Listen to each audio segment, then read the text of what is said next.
सुरू करूया आपण आजचा क्लास. सो लास्ट लेक्चर मध्ये आपण डिस्कस केलं होतं आणीबाणी पद्धत म्हणजे आणीबाणीची प्रक्रिया, त्याला आपण एमर्जन्सी प्रोसेस असं म्हणतो इन इंग्लिश प्रोसिजर. तर आपला अर्धा थोडा काही पार्ट बाकी होता आजचा डिस्कस करायचा, आपण डिस्कस करून घेऊया आणि त्यानंतर मग आज आपण एक नवीन चॅप्टरला पण सुरुवात करूया, ते म्हणजे कॅग. कॅग म्हणजे CAG आपण त्याला म्हणतो, controller and auditor general of India. तर मी तुम्हाला स्क्रीन शेअर करतो म्हणजे जेणेकरून तुम्हाला सगळं स्क्रीनवर दिसेलच. सगळ्यांना आवाज वगैरे क्लिअर येतोय का माझा? एव्हरीवन? हो sir. Okay okay, that's good. चला सुरू करूया मग.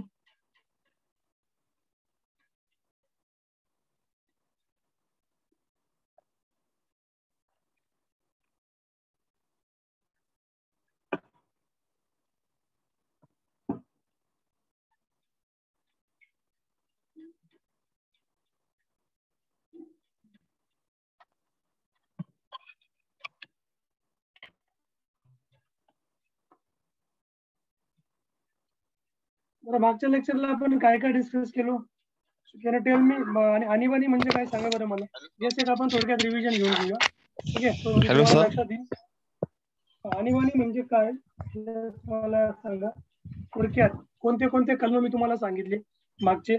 आणीबाणी लागू करण्याची पद्धत काय होती, रद्द करण्याची पद्धत काय होती, एव्हरीथिंग सांगा लवकर. Hello sir. हा, येतोय आवाज, बोला. Sir, I am the new student. Today is my first lecture. Okay, your first lecture. Yeah. Okay, no issue. जे मी समजा आपण do you understand Marathi? Yes, sir. Both language. English, Okay, Marathi, okay. Hindi. So no issue. You are preparing in English or Marathi? English language you are preparing. English. I am preparing for English. Okay, okay. But the content I will explain in Marathi, but you will get notes in English and Marathi as well. Yes, sir. Why not? Definitely. Okay. मला फक्त सांगा, मागच्या क्लासला आपण जे शिकलो त्यामध्ये आणीबाणी, आता हे आपलं आहे. Actually, I was teaching emergency provision Indian polity chapter, and the chapter has been half of the chapter has been remained. Okay, to complete. So today we will complete it, and then after the completion of the chapter emergency provision, then we will start with the Comptroller and Auditor General of India. That is a new chapter. Okay, Hemant, got the point? And those who are new, the chapter will be repeated for them in the next class. Okay, so no issue about it. So it doesn't mean Okay, sir. it doesn't mean I have taught you this chapter and I will not take it again. So for those new students, who are new students, I will teach for them as well. Okay. So Swati and Hemant both are new.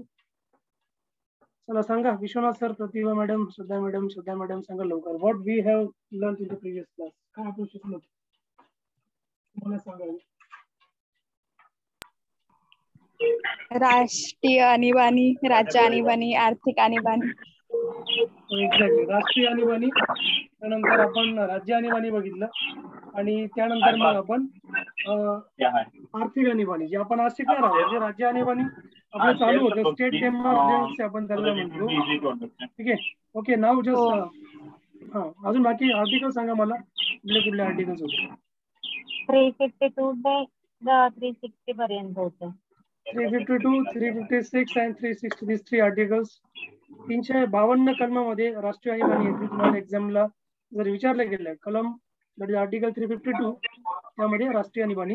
Article 356 state emergency म्हणजे राज्य आणीबाणी, त्याला आपण राष्ट्रपती राजवट देखील म्हणतो. आणि लास्ट जे आहे तुमचं ते 360, ज्यामध्ये आपण आर्थिक आणीबाणी म्हणजे फायनान्शियल एमर्जन्सी हे आपण बघितलं. Now my question is to you is that आणीबाणी केव्हा लागू केली जाते? What is the reason behind it? जेव्हा सशस्त्र बंड,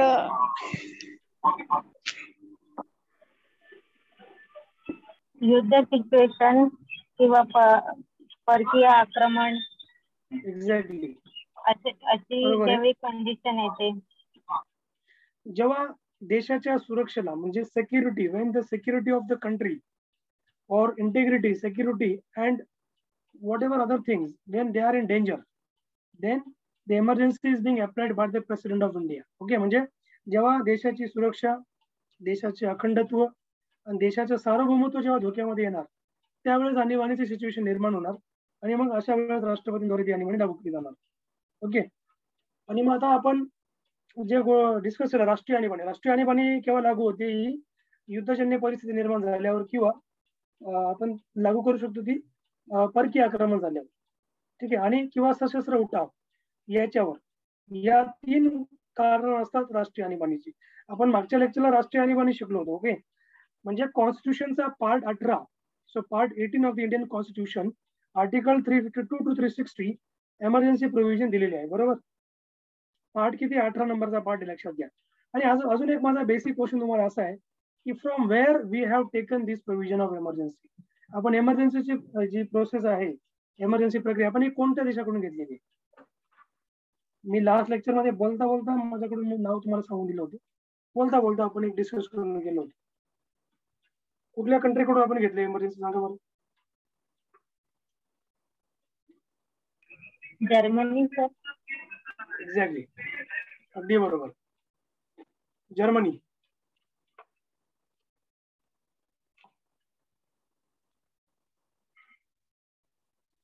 राष्ट्रीय आणीबाणी लागू करण्याची प्रोसेस मी तुम्हाला सांगितली 352ची. लोकसभा, राज्यसभा, ठीक आहे, याच्यामध्ये यांची विशेष बहुमत लागणार, म्हणजे स्पेशल मेजॉरिटी, लोकसभेचं पण आणि राज्यसभेचं पण, ठीक आहे. त्यानंतर मग राष्ट्रपतींकडे ती जाणार. म्हणजे राष्ट्रपती जी आणीबाणी लागू करतात ती आणीबाणी लोकसभा आणि राज्यसभा, ठीक आहे, यांच्या रिटर्न जे काही आपलं म्हणतो ना रिटर्न नोटीस नुसारच लागू करतात. आणि ते कसे लागू करतात सगळी प्रोसेस मी तुम्हाला ऑलरेडी सांगितलेली आहे का, ठीक आहे. आणि त्याच्यामध्ये म्हणजे विदिन 1 मंथ त्यांना तो जो एमर्जन्सीचा जो ठराव असतो राष्ट्रपतींनी त्यांच्याकडे दिलेला लोकसभेने राज्यसभेकडे, तो त्यांना किती दिवसाच्या आत फॉलो करावा लागतो? किती दिवसाच्या आत त्यांना त्यांच्यावर साईन करावं लागते? हा, 30 डेज म्हणजे 1 मंथ, विदिन 1 मंथ. बरोबर. म्हणजे दिस प्रोसिजर जेव्हा आपली ओरिजिनल कॉन्स्टिट्यूशन जेव्हा होती 1950ची, त्यावेळेस 2 महिने त्यांच्याकडे टाइम होता. म्हणजे 2 महिन्याच्या आत जो प्रेसिडेंट ऑफ इंडियाने त्यांच्याकडे जो प्रपोजल पाठवलेला आहे की मला आणीबाणी लागू करायची अशी अशी परिस्थिती निर्माण होते, तर तुम्ही या प्रपोजलवर साईन द्या. तर पहिलं within 2 month they have to give their assent. त्यांना तो पास करावा लागायचा तो ठराव. पण 44th कॉन्स्टिट्यूशन अमेंडमेंट ऍक्ट, मला इथं मी सांगतो बघा, पण झालं असं की 44वी घटनादुरुस्ती, 44th amendment act, amendment act 1978, या अमेंडमेंट नुसार तो 2 महिन्याचा जो कालावधी होता तो 1 महिना करण्यात आला. लक्षात घ्या. म्हणजे लोकसभा आणि राज्यसभेला याला विदिन 1 मंथ तो ठराव जो असतो तो पास करावा लागतो आणीबाणीचा. जर नाही केला तर मग आणीबाणीचा ठराव संपुष्टात येऊन लागतो, कॅन्सल होऊन जातो. लक्षात घ्या, ठीक आहे. आणि राष्ट्रीय आणीबाणी आतापर्यंत किती वेळा लागू झालेली आहे? How many times the national emergency have been imposed in India? किती वेळा राष्ट्रीय आणीबाणी लागू झाली? एकदा. दोनदा लागू झालेली आहे. एकदा 1962 India China war, okay, India China war, and second time it was in 1975, okay, Indira गांधींनी अप्लाय केली होती. आणि मी तुम्हाला 2 प्रकार सांगितले. राष्ट्रीय आणीबाणी जी आहे, नॅशनल इमर्जन्सी, ज्याला आपण राष्ट्रीय आणीबाणी म्हणतो मराठीमध्ये, याचे 2 प्रकार पडतात. बरोबर. जो first is internal emergency, second is external emergency. बरोबर. राष्ट्रीय आणीबाणीचे 2 प्रकार आहेत, अंतर्गत आणीबाणी, बाह्यगत आणीबाणी. अंतर्गत आणीबाणी जी आहे म्हणजे समजा देशामध्ये, म्हणजे देशातल्या काही अशा संघटना आहेत त्यांच्याकडून देशाच्या सुरक्षेला किंवा देशाच्या अखंडत्वाला धोका आहे. बरोबर. मग त्यावेळेस इंटरनल एमर्जन्सी लागू होते. जेव्हा असं खात्री पटते राष्ट्रपतींना तेव्हा ते अंतर्गत आणीबाणी लागू करतात. आणि यालाच एक नाव आहे सशस्त्र बंड. सशस्त्र बंड याला इंग्रजीमध्ये आपण म्हणतो आर्म्ड रिबेलियन. Armed rebellion. पहिले याला एक नाव होतं. कुठलं नाव होतं कोणी सांगू शकतं का? सशस्त्र बंडाला पहिले काय म्हणायचे? परंतु ही 44वी जी घटनादुरुस्ती झाली होती ना 1978 मध्ये, त्यानुसार हे नाव सशस्त्र बंड केलं गेलं इंटरनल एमर्जन्सीला. पहिले काय नाव होतं कोणी सांगू शकता? मी I have already explain to in the last lecture. पुढे एक रिव्हिजन घेऊन होते 5 मिनिटाची, म्हणजे आपल्याला लगेच लक्षात येऊन लागेल. की आपण काय शिकलो, नाही तर अदरवाईज काय होतं, you are likely to get forget, आपण विसरत चालतो. सांगा पटापट, अनम्यूट करून लगेच. राष्ट्रीय उठाव नाही, याला अगोदर नाव होतं अंतर्गत कलह, इंटरनल डिस्टर्बन्स आपण त्याला म्हणतो. अंतर्गत कलह इंटरनल डिस्टर्बन्स असं याला अगोदर नाव होतं ओरिजिनल राज्यघटनेच्या नुसार. पण जेव्हा ही 44वी घटना दुरुस्ती झाली 78 मध्ये, तर या घटना दुरुस्तीनुसार हे नाव सशस्त्र बंड केलं गेलं, इंटरनल नाही राहणार. म्हणजे इंदिरा गांधींनी जी एमर्जन्सी लागू केली होती in India, that we can say it was internal emergency. त्यावेळेस इंटरनल इमर्जन्सी असं नाव होतं, बरोबर, 75 मध्ये. मग 78 मध्ये आणीबाणी झाली नाव होतं त्यांनी. आणि इंदिरा गांधींनी जी लागू केली होती राष्ट्रीय आणीबाणी, ती without taking into consideration, म्हणजे कॅबिनेटला विचारार्थ न घेता त्यांनी डायरेक्ट राष्ट्रपतींना सांगितलं की माझी ऑर्डर आहे तुम्हाला, तुम्ही इमर्जन्सी लागू करा, बरोबर. म्हणजे पहिले राष्ट्रपतींना डायरेक्ट पंतप्रधान सांगू शकत होता की तुम्हाला माझी ऑर्डर आहे. म्हणजे राष्ट्रपतींना असं बंधन नव्हतं की जे कॅबिनेट मिनिस्टर आहे पंतप्रधानांचं, की त्यांची रिटर्न परमिशनची अगोदर असं काही तरतूद आपल्या घटनेमध्ये नव्हती 75 पर्यंत. परंतु ही तरतूद 44वी घटना दुरुस्तीने, म्हणजे 44th अमेंडमेंट ऍक्ट 1978 यांनी तरतूद घालून दिली आपल्या राज्यघटनेमध्ये की इमर्जन्सी जर राष्ट्रपतींना लागू करायची असेल तर ते फक्त पंतप्रधानांच्या सांगण्यानुसार लागू करणार नाहीत, त्यांना रिटर्न ऑर्डर पाहिजे. कोणाकडून? लोकसभा आणि राज्यसभा, म्हणजेच कॅबिनेट कडून त्यांना रिटर्न ऑर्डर लागणार, तरच ते लागू करू शकतात, अदरवाईज दे कॅनॉट. ठीक आहे, कॅबिनेट शिवाय लागू करू शकत नाही. कारण इंदिरा गांधीने हेच केलं होतं ना, त्यांच्या मर्जीनुसार त्यांनी लागू करायला सांगितली होती. ठीक आहे, चला जाऊया आपण पुढे. सो आपण सेकंड आणीबाणी आपण डिस्कस करत होतो, दॅट इज आर्टिकल 356 आर्टिकल 365. मला सांगा दोघांचा डिफरन्स कोण सांगेल, पटापट लगेच अनम्यूट करून सांग. काय फरक आहे? 365 356 दोन्ही पण आहेत राज्य आणीबाणी, दोन्ही पण. Both are state emergencies, both articles. But what is the difference between them? त्यांच्यामधला फरक काय? 356 मध्ये सरकार पडतं जेव्हा, तेव्हा 356 लावली जाते. आणि 365 मध्ये केंद्र सरकारचा आदेश राज्य सरकार ऐकत नाही, तेव्हा 365 लावलं. हा, म्हणजे सांगताना असं सांगायचं की 356 जे ग्राउंड आहे, ठीक आहे, कोणता आधार लागू केला जाणार? ज्या वेळेस when the state governments are not following the provisions laid down by the Indian Constitution, ठीक आहे, then Article 356 can be imposed in that particular state. म्हणजे जेव्हा राज्य आपल्या, म्हणजे एखादं राज्य असेल स्टेट, तेव्हा त्या राज्यघटनेमधले आपल्या संविधानामध्ये दिलेल्या तरतुदींना फॉलो करत नसेल, त्याचं उल्लंघन करून जर ते सरकार चालवत असतील, ठीक आहे, तर मग 356 लागू केला जाणार. म्हणजे सरकार पडणे, याला म्हणतात सरकार पडणे.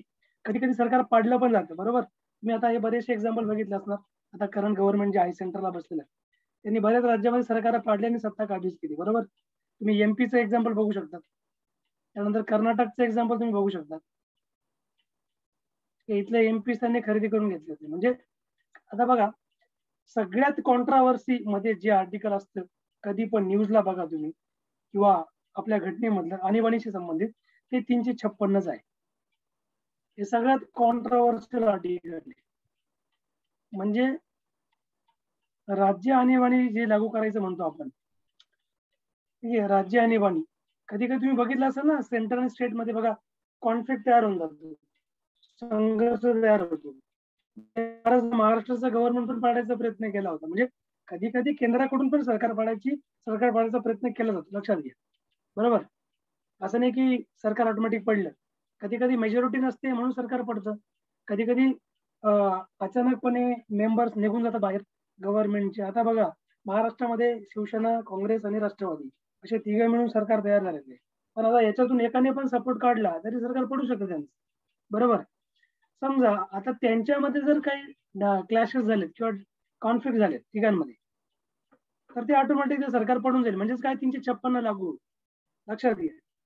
365 नाही, 356 लागू, बरोबर. किंवा बीजेपीने जर तिथे समजा काड्या करायचा प्रयत्न केला, म्हणजे त्यांचे समजा आमदार फोडायचा प्रयत्न केला, आणि ते बीजेपी करत असते माहिती सगळ्यांना, ठीक आहे, तर मग तरी सुद्धा आता खूप सारे प्रयत्न केले पण जातात सेंट्रलकडून गव्हर्नमेंट पडावं यांचं, ठीक आहे. मग कधी कधी सेंटर पण हे करू शकतो की सरकार पाडायचा प्रयत्न करू शकतो, तरी देखील 356 लागणार, लक्षात घ्या. पण 365 कधी लागणार? 365 article when state government does not deal with the guidelines given by the central government, then 365 article will be imposed in the state. ठीक आहे, आणि ते पण स्टेट इमर्जन्सीच्या अंडर. ठीक आहे, म्हणजे जेव्हा केंद्राने राज्याला जर एखाद्या पर्टिक्युलर राज्याला गाईडलाईन्स दिले असतील, त्या गाईडलाईन्सचं जर पालन करत असेल राज्य सरकार, तर मग अशा वेळेस ते पाडले जाऊ शकते सरकार. बरोबर, म्हणजे ते सरकार म्हणजे तिथे 365 लागू होऊन जाईल. So this is what you should know. बरोबर, चला हे आपण बघत होतो मागच्याच लेक्चर मध्ये. आता आपण हेच कंटिन्यू करूया, म्हणजे तुम्हाला जे आपले राज्य आणीबाणी आहे, राज्य आणीबाणी आपण अजेंड करायचा प्रयत्न करूया, फिनिश करून टाकू आज.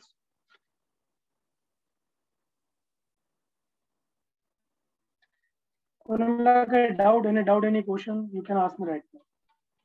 थोडंसं मी रिवाइज यासाठी केलं की सम स्टुडंट्स आर न्यू. ठीक आहे, हॅलो सर. सुरू करूया मग आपण. येस येस सर, हे आणीबाणी म्हणजे काय? त्याचा अर्थ नाही समजला. ओके, आणीबाणीचा मिनिंग असा होतो, आणीबाणी त्याला आपण इन इंग्लिश म्हणतो एमर्जन्सी. बरोबर, एमर्जन्सी ज्यावेळेस, आता एमर्जन्सी भारतामध्ये लागू होते ना, in Hindi it is called आपातकाल. बरोबर, म्हणजे ज्यावेळेस सिच्युएशन अशी निर्माण होते देशामध्ये किंवा राज्यामध्ये, तर गोष्टी आउट ऑफ कंट्रोल असतात. म्हणजे काय की फॉर एक्झाम्पल समजा when our country is in danger, किंवा आपल्या देशाच्या सुरक्षेला, सिक्युरिटीला धोका असेल, सुरक्षेला म्हणजे आपण त्याला सिक्युरिटी म्हणतो. ठीक आहे, नॅशनल सिक्युरिटीला किंवा इंटेग्रिटीला धोका असेल, अखंडत्वाला, समजा इंडियाचे जे राज्य आहेत ते जर फुटण्याच्या तयारीमध्ये असतील. ठीक आहे, आणि दुसरं आहे ते म्हणजे सॉव्हर्निटीला धोका असेल. सो त्यावेळेस म्हणजे त्यावेळेस आणीबाणी लागू केली देशामध्ये.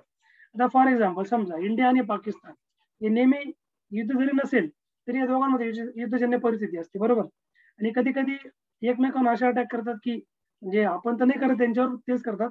ठीक आहे, तर मग कधी कधी असं होतं की युद्धजन्य परिस्थिती निर्माण होऊन जाते दोघांमध्ये. तर मग समजा आता तुम्ही जर बघितलं असेल 1962 मध्ये जो इंडिया चायना वॉर झाला, 1971 इंडिया पाकिस्तान झाला, 1965 इंडिया पाकिस्तान झाला, 1999 इंडिया पाकिस्तान कारगिल वॉर झाला. बरोबर, आता हे जे युद्ध झाले होते, आता 1962 1971 सोडून द्या तुम्ही आणि 99 सोडून द्या, पण 1962 आणि 65 मध्ये आपल्या देशाच्या नॅशनल सिक्युरिटीला खूप मोठा धोका होता. ठीक आहे, त्यामुळे मग राष्ट्रपतींनी काय केलं, आणीबाणी लागू करून टाकली होती की देश धोक्यामध्ये आहे, त्यामुळे आपल्याला एमर्जन्सी लागू करावी लागेल. आणि एमर्जन्सी लागू केल्यानंतर काय होतं, जनरली जे सिटिझन्स असतात, सिव्हिलियनचे जे अधिकार असतात, जे मूलभूत अधिकार आपण त्याला फंडामेंटल राईट्स म्हणतो, जे आपल्या घटनेत दिलेले आहेत, ते याच्यामध्ये सस्पेंड होतात. म्हणजे आपल्याला कोणते अधिकार नसतात. जर कलम 20 आणि 21 सोडलं, जगण्याचा अधिकार, शिक्षणाचा अधिकार हा जर सोडला, तर बाकी कोणताही अधिकार आपल्याला राहत नाही. आणि याचबरोबर जेवढे पण राज्य आहेत त्या राज्यांची सगळी जी पॉवर आहे, ठीक आहे, त्या एमर्जन्सीच्या काळापुरती ती कुठे चालली जाते, केंद्राकडे चालली जाते. म्हणजे centre becomes all powerful during emergency. कधी पण लक्षात घ्या, सेंटर हे पॉवरफुल बनते. समजलं एमर्जन्सी म्हणजे काय? येस सर, समजलं. ओके, जेव्हा सिक्युरिटी, इंटिग्रिटी, सॉव्हरेनिटी धोका असेल त्यावेळेस इट विल बी इम्पोज्ड. किंवा आपण म्हणतो ना कधी कधी आपल्या स्टॅबिलिटीला, सॉव्हरेनिटी म्हणण्यापेक्षा स्टॅबिलिटी म्हणा, आपला देश एक स्थिर देश आहे, स्थैर्य आहे, म्हणजे स्टेबल कंट्री आहे.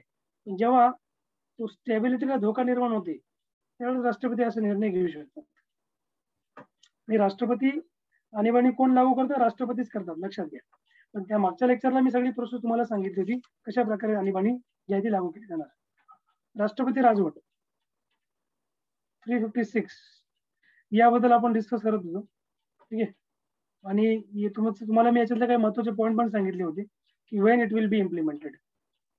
जसं मी तुम्हाला 2 ग्राउंड सांगितले, 356 365 आताच आपण डिस्कस केले की दोन्ही जे आहेत त्या स्टेट इमर्जन्सी म्हणजे राज्य आणीबाणीसाठी राष्ट्रपती रूल आपण याला म्हणतो. ठीक आहे, प्रेसिडेंट रूल.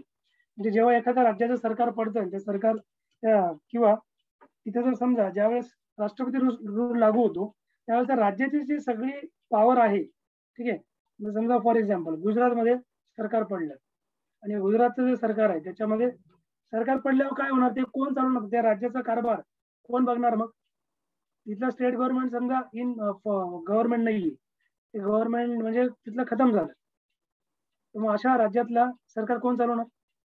समजा महाराष्ट्रामध्ये सगळ्या पॉलिटिकल पार्टी ज्या होत्या ज्या म्हणजे सध्या ती स्टेट मध्ये रूल करत होती, रुलिंग पार्टीचे काही आमदार फुटल्यामुळे ते गव्हर्नमेंट कोसळलं महाराष्ट्र समजा, महाराष्ट्र मग कायदे कोण पास करेल, अर्थसंकल्प आपला कोण पास करेल, कोण करेल सांगा बरं? एक्झॅक्टली पार्लमेंट म्हणजेच केंद्र सरकार, लक्षात घ्या. म्हणजेच राष्ट्रपतीद्वारे ते सगळे रिपोर्ट केंद्राला दिले जाणार. राष्ट्रपती शासन म्हणतो ना आपण त्याला, म्हणजे राष्ट्रपतीचा जो एजंट असतो सेंट्रल गव्हर्नमेंटचा, राज्यपालामध्ये त्याला तो गव्हर्नर, ही व्यक्ती नेहमी फॉर्म मध्ये असते बाबा. गव्हर्नर काही झालं की हा नेहमी फॉर्म मध्ये असतो, ठीक आहे, की म्हणजे पहिलं नाव राज्यपालचं समोर, कारण राज्यपाल सगळं तिथलं शासन बघतो ना. आणि काय असतं बघा, म्हणजे आपण याला म्हणतो एजंट म्हणतो, आपण याला कोणाचा एजंट आहे? सेंट्रल गव्हर्नमेंटचा. राज्यपाल कोण अपॉइंट करतं? राज्यामध्ये केंद्र सरकार अपॉइंट करते, त्यांच्या चॉईसचा असतो तो, बरोबर ना. आणि जर केंद्राची जर पार्टी त्या राज्यामध्ये नाहीये, आता बीजेपी सेंटरला बसले, स्टेटमध्ये कोण रूल करते? शिवसेना रूल करते. गव्हर्नर कोणाचा आहे? बीजेपीचा आहे. तो गव्हर्नर त्यांना व्यवस्थित शासन करू देणार का? नाही करू देणार, कारण त्याला वरून डायरेक्शन आलेले आहे सेंटरच्या, तू काही ना काही काड्या करत राहा, यांची बिले पास होत देऊ नकोस, यांचे कायदे पास होत चांगले चांगले, यांना एकदम धारेवर धर, म्हणजे त्याला वरून गाईडलाईन असतं डायरेक्ट. म्हणून राज्यपाल काय करतात? नेहमी काही ना काही काड्या करायचे काम करतात. ओके चला. आणि म्हणून कोणतंही सरकार जर मेजॉरिटीमध्ये असेल तर ते पाडायची शक्यता फार कमी राहते. पण 2-4 पार्टीने मिळून सरकार असेल तर माइट बी ते कोसळू शकतो, कारण त्या दोघांमध्ये डिफरन्सेस क्रिएट करायचं काम केंद्र सरकार करते. महाराष्ट्रात तसं होत नाहीये, ठीक आहे. चला मग आपण 356, 365 दोन्ही कलमांचा मी तुम्हाला आढावा दिला होता मागच्या क्लासमध्ये, आणि मी तुम्हाला आय थिंक हे पण अप्रुव्हल पण सांगितले होते मी तुम्हाला, राष्ट्रपती राजवटची अप्रुव्हल कशी केली जाते सांगा बरं. बघा, एखाद्या राज्यामध्ये राष्ट्रपती शासन म्हणजे राज्य आणीबाणी लागू करायची असेल तर संसदेची संमती लागते, लक्षात घ्या. संमती म्हणजे परमिशन कोणाची? संसदेची, ठीक आहे. आणि राष्ट्रीय आणीबाणी म्हणा किंवा तुम्ही राज्य आणीबाणी म्हणा किंवा तुम्ही आर्थिक आणीबाणी म्हणा, जे 3 प्रकार आहेत राष्ट्रीय, आपण ऑलरेडी डिस्कस केले. राष्ट्रीय आणीबाणी, आता आपण दुसऱ्यावर आहेत राज्य आणीबाणीवर, तिसरे आहे आर्थिक अजून यायची बाकी आहे, ठीक आहे. हे आपण हे 352, 356, 360 ऑब्लिक 365. तर सांगा, राज्य आणीबाणी जे आहे हे लागू करायचं प्रोव्हिजन आपण डिस्कस केली की नाही मागच्या क्लासमध्ये? Yes sir. माझा एक क्वेश्चन तुम्हाला असा आहे की समजा एखाद्या राज्यामध्ये राष्ट्रपती रूल लागू करायचा आहे, तर तो प्रपोजल कोणाकडे देणार? राष्ट्रपती संसदेकडे पाठवणार. संसदेला किती दिवसामध्ये तो पास करावा लागणार तो प्रपोजल? त्याच्यावर आपली मान्यता द्यावं लागेल. किती दिवसाचा ड्युरेशन आहे? जसं राष्ट्रीय आणीबाणीचा एक महिना होता, 30 दिवस, तसं राष्ट्रपती शासनचं किती? 30 दिवस नाही, 2 महिने. राष्ट्रपती शासन 2 महिने, लक्षात घ्या. 1 महिना नाही, 2 महिन्याच्या आत त्यांना परमिशन ग्रांट करावं लागते. एवढा 2 महिना म्हणजे त्यांना मॅक्झिमम टाइम दिलेला आहे, तेवढं 2 महिना लावत नाही, त्यांना टाइम दिलेला आहे तेवढा. आता महाराष्ट्रामध्ये जर लागू करायचे असेल राष्ट्रपती शासन तर बीजेपी 2 महिने काही वाट बघेल का? ठीक आहे, लगेच लागू करून टाकतील. ते वाटच बघतायत कधी यांचं सरकार पडेल, बरोबर. म्हणजे 2 महिने त्यांना मिनिमम, जास्त मॅक्झिमम टाइम आहे 7 दिवस. ओके. मग त्यानंतर मी तुम्हाला सांगितलं तर समजा इन केस जर लोकसभा विसर्जित झाली, ठीक आहे, लोकसभा जर विसर्जित झालेली असेल, म्हणजे प्रेसिडेंट ऑफ इंडियाने प्रपोजल दिला, बघा मी तुम्हाला मागे पण ही प्रोव्हिजन सांगितलं, जर राष्ट्रपती राजवटीची घोषणा लोकसभा विसर्जित केलेली असताना जर समजा करण्यात आलेली असेल, ठीक आहे, असताना जर करण्यात आलेली असेल, म्हणजे लोकसभा सत्तेवर नाहीये, लोकसभा बरखास्त झालेली, नवीन इलेक्शन होतील आणि नवीन तिथे जे आहे लोकसभा येणार आहे, बरोबर. मग अशा वेळेस जर समजा राष्ट्रपतींनी प्रपोजल दिला तर राज्यसभा ते अप्रूव्ह करून टाकेल, राज्यसभा, ठीक आहे. पण जेव्हा नवीन लोकसभा येणार त्या नवीन लोकसभाला विदिन 1 मंथ त्याला अप्रुव्हल द्यायची, 2 महिने नाही, विदिन 1 मंथ. लक्षात घ्या ही कॉन्सेप्ट, समजली का मी काय सांगतोय. म्हणजे म्हणजे लोकसभा विसर्जित झाली आणि राष्ट्रपतींनी प्रपोजल दिला आणीबाणीचा, राज्यसभेकडे 2 महिन्याचा टाइम आहे, ते अप्रुव्हल देऊन टाकतील. पण जेव्हा नवीन लोकसभा येईल, नवीन लोकसभेला लगेच ते 1 महिन्याचा त्यांना अप्रुव्हल द्यायची, ठीक आहे. नवीन लोकसभा जेव्हा येणार तेव्हा भरून लगेच त्या अकॉर्डिंग. आणि संसदेच्या दोन्ही सभागृहांनी राष्ट्रपती राजवटीस मान्यता दिल्यास मग तिचा अंमल जो आहे तो दुसरा ठराव पारित झाल्याच्या दिनांकापासून 6 महिन्यापर्यंत असणार आहे. म्हणजे एकदा जर आणीबाणी लागू झाली राज्यामध्ये, एमर्जन्सी, स्टेट एमर्जन्सी, तर ती 6 मंथ्स पर्यंत लागू असणार आहे ऍट अ टाइम. जास्त करून किती वर्ष असणार आहे? 3 वर्ष. किती वर्षापर्यंत असेल? एक्झॅक्टली 3 वर्ष, 3 इयर्स. 6 महिन्यापासून, म्हणजे 6 महिना कमीत कमी आहे, जास्तीत जास्त 3 वर्षापर्यंत असणार आहे, ठीक आहे. 3 वर्षापेक्षा जास्त टाइम ड्युरेशन याला चालणार नाही. तसं राष्ट्रीय आणीबाणीचा काय ड्युरेशन नाहीये, किती 10 वर्ष पण लागू शकते, त्याचा काही भरोसा नाही.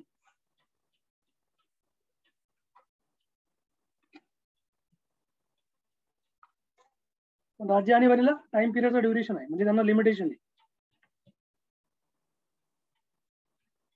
ओके, तर हे सगळ्या गोष्टी आपण डिस्कस केल्या होत्या. आता पुढे मी तुम्हाला सांगतो रिव्होकेशन ऑफ प्रेसिडेंट रूल.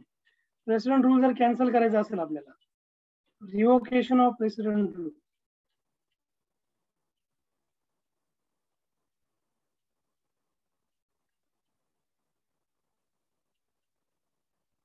म्हणजे राष्ट्रपती शासन कॅन्सल करणे, राष्ट्रपती राजवट समाप्त करणे. मला एक इम्पॉर्टंट क्वेश्चन तुम्हाला विचारायचा आहे रिगार्डिंग राष्ट्रीय आणीबाणी. म्हणजे प्रश्न असा आहे, मी तुम्हाला विचारतो, तुम्ही फक्त मला अनम्यूट करून आन्सर द्यायचा, ठीक आहे.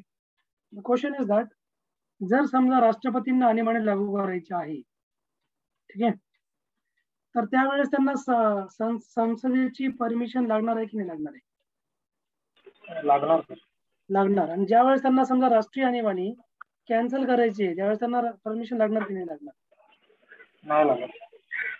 एक्झॅक्टली, बरोबर आहे. जेव्हा त्यांना राष्ट्रपती राजवट राष्ट्रीय आणीबाणी लागू करायची आहे, तेव्हा परमिशन त्यांना लोकसभा राज्यसभाची घ्यावं लागणार.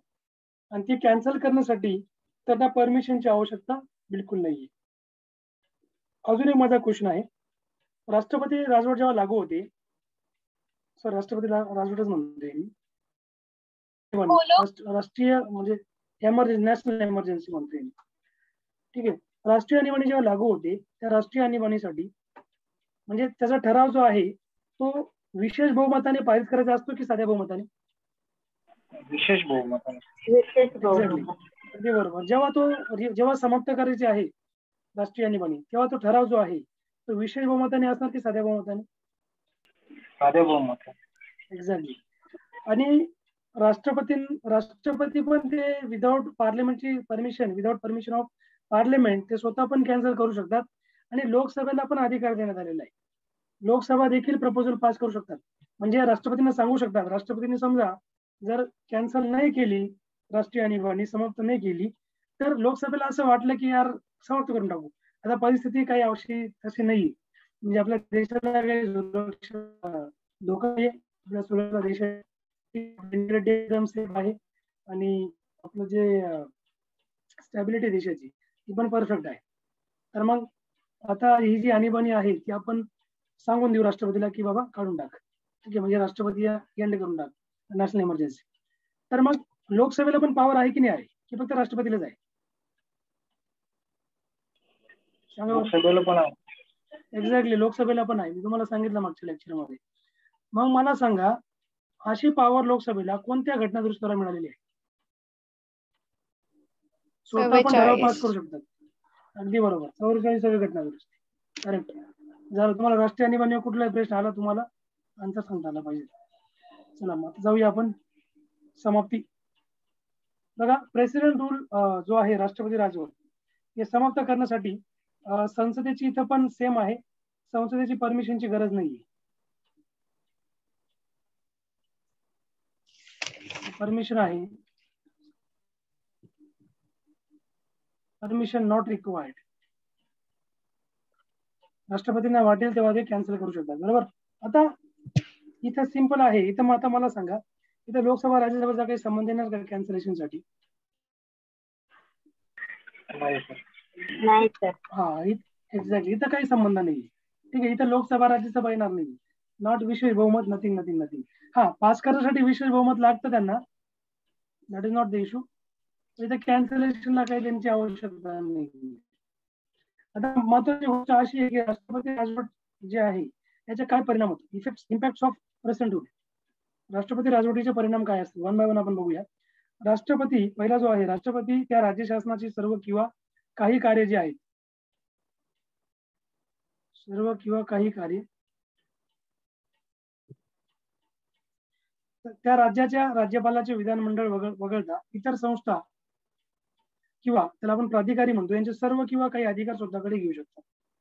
म्हणजे परिणाम बघा काय होतो, प्रेसिडेंट रूल लागू झाल्यावर जी राज्य विधिमंडळाची पॉवर आहे विधानसभेची, त्यांच्या काही प्राधिकारी आहेत, त्यांची बरीचशी पॉवर ही राष्ट्रपतीकडे चालली जाते. ठीक आहे, मोर दॅन 50%. राष्ट्रपती घोषित करू शकतात की राज्याच्या विधिमंडळाचे अधिकार संसदेकडून वापरले जातील. हा एक परिणाम आहे. म्हणजे राज्याचे जे पण अधिकार आहे हे कोण वापरणार, संसद वापरणार, संसदेचे रूल करणार. बरोबर, संसदेप्रमाणे होणार. आणि तिसरा इम्पॅक्ट असा आहे, तिसरा इफेक्ट म्हणजे राष्ट्रपती घोषणेची उद्दिष्ट अंमलात आणण्याकरता आवश्यक अशा अनुषंगिक व प्रभावी तरतुदी करू शकतात. ठीक आहे, आणि अशा तरतुदींमध्ये राज्यातील कोणतीही संस्था किंवा जे काही अधिकारी वगैरे असतील, प्राधिकारी, यांच्याशी संबंधित घटनात्मक तरतुदी निलंबित करण्याचा ते समावेश त्याच्यामध्ये असू शकतो. म्हणजे काही गोष्टी ते निलंबित देखील करू शकतात डायरेक्ट राष्ट्रपती, त्यांना जे वाटेल ते त्या राज्यामधले. आणि त्या राज्यातले काही कायदे वगैरे असतील ते पण राष्ट्रपती पास करणार संसदेच्या सान्निध्यामध्ये राहून. ठीक आहे, कायदे वगैरे कोण पास करेल, राष्ट्रपती करणार. समजा आता समजा राज्य विधिमंडळाचं बजेट आहे, अर्थसंकल्प, आणि त्याच्या अगोदरच इथं एमर्जन्सी ऑर्डर लागलेली आहे, तर अशा वेळेस बजेट कोण सादर करणार, राज्याचं कोण पास करणार बजेट, सांगा बरं. सेंट्रल. एक्झॅक्टली, सेंट्रल, संसद करणार, सेंट्रल गव्हर्नमेंट. ठीक आहे, यांचं बजेट सेंट्रल गव्हर्नमेंट करणार. या प्रोव्हिजन तुम्हाला माहिती पाहिजे. म्हणजे जेव्हा एमर्जन्सी लागू होते ना तेव्हा सगळी पॉवर केंद्राकडे चालली जाते, त्या राज्याकडे पॉवर नाही जात. म्हणून आपल्या सरकारला आपण काय म्हणतो, म्हणून आपण कम्प्लीट फेडरल नाही आहोत, लक्षात घ्या. India is not complete federation, we are partially federal. म्हणजे आपण काय आहोत, युनायटरी आहोत आपण, युनायटरी. India is युनायटरी. युनायटरीचा अर्थ काय की जेव्हा आणीबाणी लागू होते तेव्हा राज्यांची पॉवर केंद्राकडे चालली जाते. ठीक आहे, म्हणजे त्या राज्याला ऑटोनॉमी नाहीये पूर्णपणे, लक्षात घ्या. ओके, आता आपण याच्याबद्दल जाणून घेऊया की राष्ट्रपती राजवट आणि न्यायिक पुनर्विलोकन हे एक इम्पॉर्टंट आहे. तुम्हाला मी न्यायिक पुनर्विलोकन मागच्या वेळेस पण सांगितलं, ज्युडिशियल रिव्ह्यू.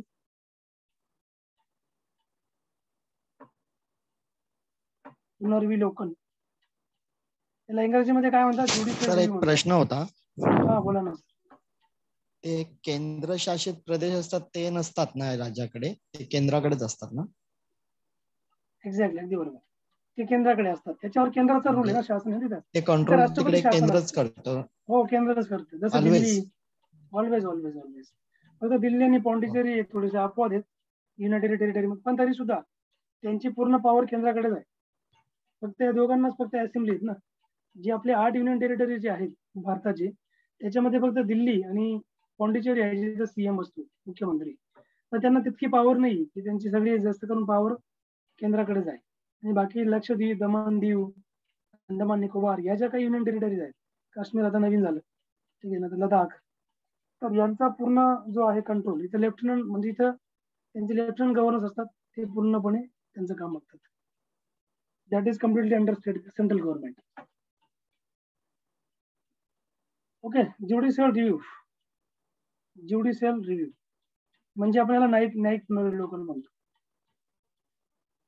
बघा, ज्युडिशियल रिव्ह्यू ही जी संकल्पना आहे, न्यायिक पुनरावलोकन, आपण कोणत्या देशाकडून घेतली? अमेरिका. याचा अर्थ असा होतो की समजा एखादा कायदा जर कोणी लागू केला, कोणी म्हणजे केंद्राने लागू केला, ओके, एखादा कायदा, तुम्हाला पहिले कॉन्सेप्ट समजून सांगतो ज्युडिशियल रिव्ह्यू काय असतं. एखादा कायदा जर केंद्राने लागू केला, म्हणजे आता कायदा पास करणारी बॉडी कोणती आहे? आपली पार्लमेंट आहे, बरोबर, ज्याला आपण संसद म्हणतो. संसदेचे 3 अंग जे सगळ्यात इम्पॉर्टंट आहेत, जे कायदे लागू करतात. पहिलं आहे ते लेजिस्लेचर आहे, कायदे मंडळ. दुसरं एक्झिक्युटिव्ह आहे, कार्यकारी मंडळ. आणि तिसरं ज्युडिशियल आहे, न्याय मंडळ. असे 3 मेन अंग आहेत आपल्या पार्लमेंटचे. कायदा कोण पास करतं, कोण बनवतो? लेजिस्लेचर बनवतो. आणि त्या कायद्याचा चेक अँड बॅलन्स कोण करतं? न्याय व्यवस्था करते, बरोबर. की तो कायदा जो बनवला आहे लेजिस्लेचरने, तो कायदा आपल्या घटनेच्या मर्यादेतच आहे का घटनेचं उल्लंघन करून काहीतरी बनवला गेलेला आहे? काही मूलभूत अधिकार, लोकांचे मूलभूत अधिकारांचं उल्लंघन करून तो कायदा बनलेला आहे, बरोबर. ते चेक अँड बॅलन्स कोण करतं? न्याय व्यवस्था करते. आणि तो कायदा जो आहे तो लागू करायचं काम कोण करतं? मग एक्झिक्युटिव्ह करतात. आता एक्झिक्युटिव्ह मध्ये कोण येतं? मंत्री आणि भारताची पूर्ण ब्युरोक्रेसी, आपलं पूर्ण प्रशासन त्याच्यामध्ये, बरोबर. मग आता हा जो ज्युडिशियल रिव्ह्यू आहे, हा ज्युडिशियल रिव्ह्यूचा अर्थ काय होतो? आता समजा एखादा कायदा, काही लोकांना असं वाटलं की यार हा कायदा जो आहे, हा कायदा जरी यांनी पास केला, काही ना काही उल्लंघन करायचा प्रयत्न करतो लोकांच्या हक्कांचं, बरोबर. तर मग याच्या अगेन्स्ट याचिका टाकल्या जातात, त्या कायद्याच्या अगेन्स्ट चॅलेंज केला जातो त्याला सुप्रीम कोर्टामध्ये, ठीक आहे. मग जसं तुम्ही बघितलं असेल बघा, CAA, सिटिझनशिप अमेंडमेंट ऍक्ट. त्याचबरोबर तुम्ही दुसरा बघितला असणार CAA बरोबरच दुसरा कुठला आहे? शेतकरी कायदा. आता बघा शेतकरी आंदोलन चालू आहे दिल्ली बॉर्डरला, फार्मर्स ऍक्ट. आता हे तेच आंदोलन करतात ना की तुम्ही हा जो कायदा लागू केला, तुम्ही तर आमचं उल्लंघन करताय शेतकऱ्यांचं, आमच्या अधिकारांचं, ठीक आहे. त्यामुळे मग त्याला चॅलेंज करता येणार की नाही करता येणार, त्याला आपण म्हणतो ज्युडिशियल रिव्ह्यू. आलं लक्षात तुम्हाला ज्युडिशियल रिव्ह्यूचा अर्थ? म्हणजे कोर्टात त्याला चॅलेंजेबल असणार आहे की नाही असणार आहे, त्याच्या अगेन्स्ट आपण जाऊ शकतो की नाही जाऊ शकतो. तर आपण जाऊ शकतो, दॅट इज ज्युडिशियल रिव्ह्यू, बरोबर. मग राष्ट्रपती राजवट ही न्यायिक पुनर्विलोकनाच्या अंडर येते का? म्हणजे ज्युडिशियल रिव्ह्यू जो आहे याच्या राष्ट्रपती राजवट होऊ शकतो का? म्हणजे राष्ट्रपतीने एखाद्या राज्यामध्ये जी राजवट लागू केली असेल, त्याला ते राज्य कोर्टामध्ये चॅलेंज करू शकतो का? सांगा बरं, येस और नो. करू शकता का? हो. समजा मागे बघा, तुम्हाला बेस्ट एक्झाम्पल सांगतो कर्नाटकचं. कर्नाटकमध्ये काय झालं होतं, तो कुमार, त्याचं सरकार होतं, काय त्यांचं नाव मला आठवत नाही, देवेगौडाचा मुलगा कुमारस्वामी, त्याचं सरकार होतं कर्नाटकमध्ये. आता तो होता किंग मेकर, ठीक आहे. तिथं काँग्रेस आणि बीजेपीची टक्कर होती कर्नाटक. तिथं जे क्लास झाला असं की बीजेपी आणि काँग्रेस दोघांना चांगल्या जागा सीटे मिळल्या, परंतु किंग मेकर बनला कोण? कुमारस्वामीची, देवगौडाची पार्टी बनली होती. मग आता देवगौडाने काय केलं, काँग्रेस सोबत हात मिळवला आणि सरकार तयार करून घेतलं. नंतर बीजेपीने काय केलं, काही आमदार तिथे डायरेक्ट विकत घेऊन टाकले, फोडून टाकले त्यांचे आमदार, ते सरकार डायरेक्ट पाडले गेलं. आणि पण तिथं झाला होतं, तुम्हाला अजूनही सांगतो, अजून एक तिथली मेन गोष्ट अशी, मेजॉरिटी कोणाची होती? काँग्रेस. पूर्ण नव्हती, पूर्ण मेजॉरिटी नव्हती. काँग्रेस आणि कुमारस्वामी हे दोघं मिळून यांच्याकडे जागा जास्त होते. आणि बीजेपी होतं दुसऱ्या साईडला, कुमारस्वामीला यांच्यासोबत जायचं नव्हतं, बरोबर, बीजेपी बरोबर. तर मग दोघं मिळून जर समजा सत्ता फॉर्म करू शकता, गव्हर्नरचं काम आहे ना की दोघांना कोणाला पहिले बोलणार सत्ता फॉर्म परमिशन साठी? मेजॉरिटी कोणाकडे? दोघांकडे आहे. कारण तो दोघं म्हणतात ना आम्ही एकत्र येतो, बीजेपीला बोलायचा काही संबंधच पडत नाही गव्हर्नरचा, म्हणजे गव्हर्नर पण राजकारण खेळतात तिथं. ठीक आहे. तर मग बीजेपी काय त्यांचं नाव, मुख्यमंत्री कोण कर्नाटकचे, येदुरप्पा. तर येदुरप्पाला बोलवलं, शपथविधी करून घेतली आणि येदुरप्पा नंतर मेजॉरिटी त्याची प्रेझेंट नाही करू शकला. मग येदुरप्पाचं गव्हर्नमेंट पडलं. मग नंतर काँग्रेस आणि कुमारस्वामी दोघांनी मिळून चॅलेंज केलं की आमच्या दोघांची जर मेजॉरिटी आहे, तुम्ही यांना कसं बोलू शकता शपथविधी सुरुवातीला. ठीक आहे, कारण आम्ही सरकार ऑलरेडी तयार करतोय ना, तुम्ही यांना कसं करू शकता. ठीक आहे. केरळची गोष्ट वेगळी आहे. केरळमध्ये त्यांनी असं केलं. महाराष्ट्रामध्ये तर सपशेल फडणवीसला वेड्यात काढलं होतं. म्हणजे पहिले त्याला बोलून घेतलं यांनी, काय त्यांचं नाव, अजित पवारांनी, चला भाऊ आपण शपथ घेऊन घेऊ. ठीक आहे. नंतर बघितली गव्हर्नमेंट वगैरे मस्त तयार झालं. पहाटे लोक झोपत होते, न्यूज लावली तर हे न्यूजला दोघं शपथ घेत होते. ठीक आहे. नंतर झालं असं की ते सरकार डायरेक्ट पाडले गेलं. म्हणजे काँग्रेसने यांचा राष्ट्रवादीनेच गेम केला बीजेपीचा. नंतर ते पाडल्यानंतर मग शिवसेना आणि काँग्रेसला घेतलं आणि सरकार तयार करून घेतलं. ठीक आहे, तिघांचं. सो या प्रकारे अशा घडतात, त्याच्यामुळे 356 नेहमी फॉर्म मध्ये असतो. समजलं इथपर्यंत की ते कोर्टात चॅलेंजेबल असणार जर काही चुकीच्या ग्राउंडवर त्यांनी काही घटना घडल्या असतील तर. म्हणजे 38वी जी घटना दुरुस्ती आहे 1975ची 38वी, याच्यामध्ये एक तरतूद होती. यांनी हे सांगितलं होतं की याच्यावर तरतूद अशी होती की कलम 356चा वापर करण्याबद्दल राष्ट्रपतींची खात्री ही फायनल असणार आहे. म्हणजे राष्ट्रपती फायनल त्यांचं डिसिजन घेणार व निर्णय, आणि त्यांचा निर्णय हा अंतिम असणार आहे. ठीक आहे. आणि तिला कोणत्याही न्यायालयामध्ये आपण चॅलेंज करू शकत नाही, आव्हान देऊ शकत नाही राष्ट्रपतींच्या निर्णयाला. परंतु 44वी जी घटना दुरुस्ती होती 44, या 44व्या घटना दुरुस्तीनुसार हे जी प्रोव्हिजन होती 38वी, ही प्रोव्हिजन काढून टाकली. 38वी घटना दुरुस्तीची प्रोव्हिजन की राष्ट्रपती राजवट जर लागू केली तर ती कोणत्या पण कोर्ट ऑफ लॉ मध्ये चॅलेंज करता येणार नाही, ती चॅलेंज करता येऊ शकते अशी तरतूद त्यांनी टाकली 44व्या घटना दुरुस्ती 1978. ओके, यानंतर तुम्हाला कळालं असेल इथपर्यंत. तर मग नंतर याच्यामध्ये अजून एक रोल फार इम्पॉर्टंट आपण तो इथे डिस्कस नाही करणार. एक केस आहे SR बोमई.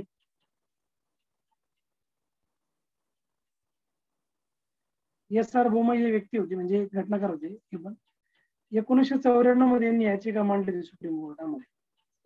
सर्वोच्च न्यायालयाने कलम 356 अंतर्गत राष्ट्रपती राजवट लागू करण्याबाबत आपलं त्यांनी डिसिजन दिलं होतं सुप्रीम कोर्टाने या केसमध्ये.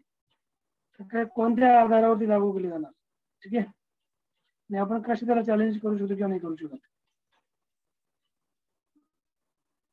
झालं क्लिअर इथपर्यंत? काय डाऊट?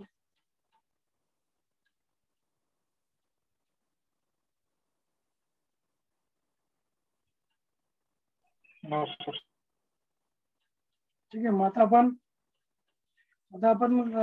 बघा कसं आहे की राष्ट्रपती राजवट आपण डिस्कस केलेली आहे. आता आपण डायरेक्टली जाऊया. 3 नंबरची आपली आणीबाणी आहे ती म्हणजेच फायनान्शियल इमर्जन्सी.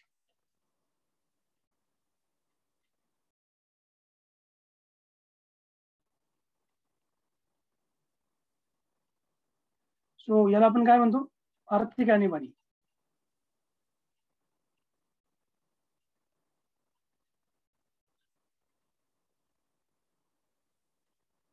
कलम किती मध्ये? 360. नोट डाऊन करून घेऊ शकता तुम्ही.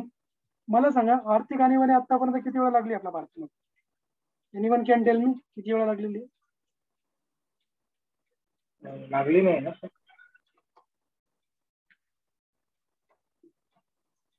नाही, आतापर्यंत एकदा पण लागली नाही. भारतामध्ये मोठे मोठे आर्थिक संकट आले होते आपल्या देशावर, तरी आतापर्यंत लागू झालेले नाही. लक्षात घ्या. आता कोरोनाचं एवढं मोठं संकट आहे, अर्थव्यवस्था फार, म्हणजे कोरोना जाऊ द्या, आपली अर्थव्यवस्था 2016 पासून खड्डा गेलेली. 16ला नोटबंदी घेतली नाही, नोटबंदीचा डिसिजन घेतला चुकीचा निर्णय गव्हर्नमेंटने, सेंट्रल. हो, त्यापासून अर्थव्यवस्था त्यांनी फार म्हणजे खंडोबा करून टाकला डायरेक्ट. म्हणजे एक तयार अर्थव्यवस्था, आपला GDP जो रेट होता, ग्रोथ रेट आपल्या अर्थव्यवस्थेचा, तो 8.5 ते 9% होता. याने डायरेक्ट तो 9.5% घेऊन आले. एवढी मोठी अर्थव्यवस्था आपली व्यापाऱ्यांनी ग्राउंड लेवलला म्हणजे फार खड्ड्यात घालून दिली असं म्हणायला हरकतच नाही. तर ही जी फायनान्शियल इमर्जन्सी आहे, आता कोरोना आला म्हणून तर अजून त्याचा एक मोठा हातोडा मारला गेला अजून एक अर्थव्यवस्थेवर कोरोनामुळे. यांनी पहिला हातोडा मारला, दुसरा कोरोनाने मारला. त्यामुळे आता तर फार म्हणजे असं वाटतंय की देश पुन्हा 1947च्या काळखंडामध्ये आपण जातो की काय असं वाटायला लागले आता अर्थव्यवस्थेची हालत बघून. तर आपण डिस्कस करूया आर्थिक आणीबाणी. जसं मी तुम्हाला सांगितलं की आर्थिक आणीबाणी लागू करण्याचं कोणतं ग्राउंड असतं बघा. भारतातील एखाद्या भागाचे स्थैर्य किंवा पत स्थैर्य म्हणजे आर्थिक स्थैर्य लक्षात घ्या. आर्थिक स्थैर्य, इकॉनॉमिक स्टॅबिलिटी, आर्थिक स्थैर्य किंवा आपण त्याला म्हणतो आर्थिक पत जर धोक्यात असेल किंवा धोक्यात असेल तर आर्थिक आणीबाणी लागू केली जाणार अशा देशामध्ये. 1991 मध्ये 1991 मध्ये इकॉनॉमिक रिफॉर्म्स वर introduce in India. Okay, and before that Indian economy was completely going down. म्हणजे 1990 मध्ये तुम्ही बघितलं असेल 1990 भारताची अर्थव्यवस्था पूर्णपणे कोलमडली होती डायरेक्टली. म्हणजे ती काही 1990 ला नव्हती कोलमडली, ते अगोदरपासून होत. म्हणजे we had lot of wars with India, we had lot of wars with Pakistan, China. 1962 मध्ये वॉर, 1965 मध्ये वॉर, 1971 मध्ये वॉर. त्यानंतर वाढत गेलेली पॉवर्टी भारतामध्ये आणि आपली अर्थव्यवस्था होती बंदिस्त अर्थव्यवस्था होती आपली. लक्षात घ्या, बंदिस्त म्हणजे काय? Closed economy. बंदिस्तचा अर्थ असा होतो की जास्त फॉरेन डायरेक्ट इन्व्हेस्टमेंट जी होती ना, FDI, ही भारतामध्ये अलाउड नव्हती. ती अलाउड यामुळे नव्हती कारण 1947 ला आपल्याला स्वातंत्र्य मिळालं होतं आणि तुम्हाला माहिती आहे की 16व्या शतकामध्ये ब्रिटिशर्स भारतामध्ये आले होते. तर ते एक व्यापारी म्हणून आले होते आणि व्यापारी करत म्हणजे व्यापारी म्हणून ते फार भारताच्या डोक्यावर बसले होते. म्हणजे ते शासक बनले होते आणि आपली जी लोकसंख्या होती त्याची आपली लोक खूप अनएज्युकेटेड होती. इव्हन आपल्याला जेव्हा स्वातंत्र्य मिळालं ना 1947 मध्ये, त्यानंतर देखील आपली जी लोकसंख्या होती अतिशय अनएज्युकेटेड होती. म्हणून गव्हर्नमेंटने जास्त FDI अलाउड करू दिला नाही आपल्या देशामध्ये त्यावेळेच्या सरकारने. कारण शिक्षित लोक नाही आहेत, एज्युकेशन अजून लोक आपले घेत आहेत. ठीक आहे, जेव्हा चांगल्यापैकी एज्युकेटेड होतील तेव्हा आपण इकॉनॉमिक रिफॉर्म्स आणूया. आणि ते 1991 ला मग आणले गेले फायनली, जेव्हा आपल्या इंडियाच्या इकॉनॉमीला एक आपली स्टॅबिलिटी खराब झाली आर्थिक. फार अत्यंत वाईट परिस्थिती इंडिया झाली त्यावेळेस आर्थिक आणीबाणी. तर मग आर्थिक आणीबाणी लागू नाही केली. मनमोहन सिंग तसं होऊ दिलं नाही, because he was very intelligent person. त्यांनी त्यावेळेस वाचवली अर्थव्यवस्था, मनमोहन सिंगने. इव्हन जर ते आज पण राहिले तरी आज आपली अर्थव्यवस्था अतिशय फॉर्म मध्ये. बट अनफॉर्च्युनेटली कधी कधी होतं असं की हुशार लोकांना बाजूला ठेवून काही अनएज्युकेटेड लोकांच्या हातामध्ये सत्ता चालली जाते. त्यामुळे मग देशाचं नुकसान होतं याच्यामध्ये. तर आपण पुढचा गुण याच्यामध्ये घेऊया. तर मी थोडं तुम्हाला सांगतो याच्या पार्लिमेंटची अप्रुव्हल काय असणार आहे लक्षात घ्या. ज्या प्रकारे राज्य आणीबाणी आहे, अनम्यूट करून द्या, नॉईज येतोय. हेमंत म्यूट करून दे. Okay, so here what I want to tell you की बघा पार्लमेंटची अप्रुव्हल कशी मिळणार.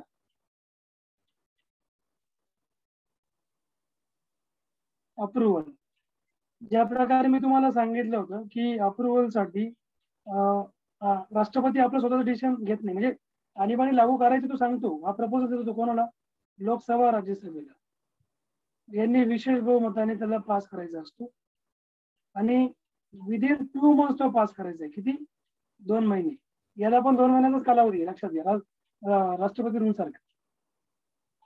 आणि समजा लोकसभा जर विसर्जित झाली असेल, ठीक आहे, हा ठराव पास करताना, आणि नवीन लोकसभा जेव्हा तयार होणार तर त्या नवीन लोकसभेला हा ठराव विदिन 1 month पास करून द्यायचा आहे. पण राज्यसभेने तत्पूर्वी आपली आणीबाणीस आपली परमिशन देऊन टाकायची, मान्यता देऊन टाकायची असते.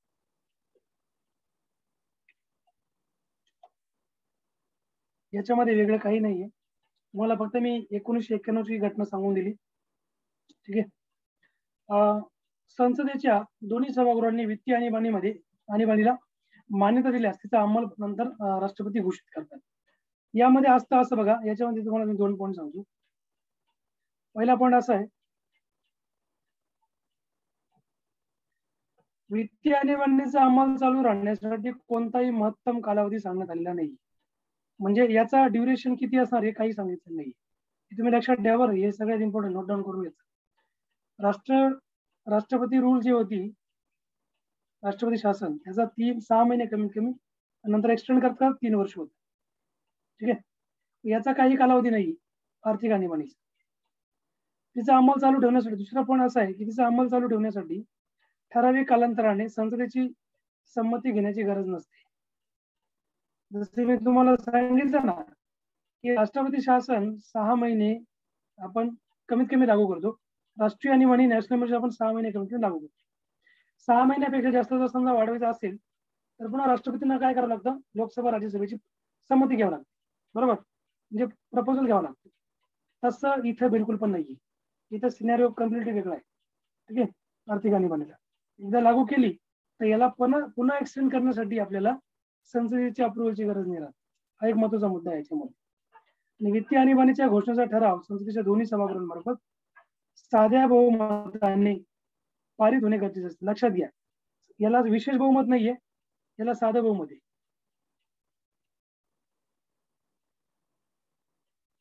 साध्या बहुमताने हा ठराव पास होईल. बाकी आपण दोघांना स्पेशल मेजॉरिटी बघितली होती, याला स्पेशल मेजॉरिटी नाहीये. ठीक आहे. वित्तीय आणीबाणी समाप्त कसं करता येईल?